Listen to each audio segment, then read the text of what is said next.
तिम्रो मन बदलियो भन के गरौँ, एक्लै बाँच्न सक्दिन अब के गरौँ।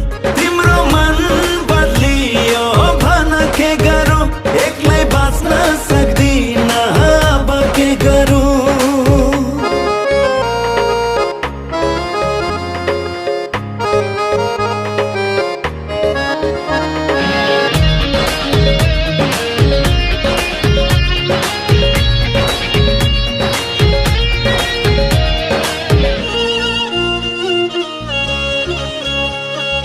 भाग्य खराब थिएन, भरोसा गलत भयो, त्यही कारण यो मन धरधारी रोयो।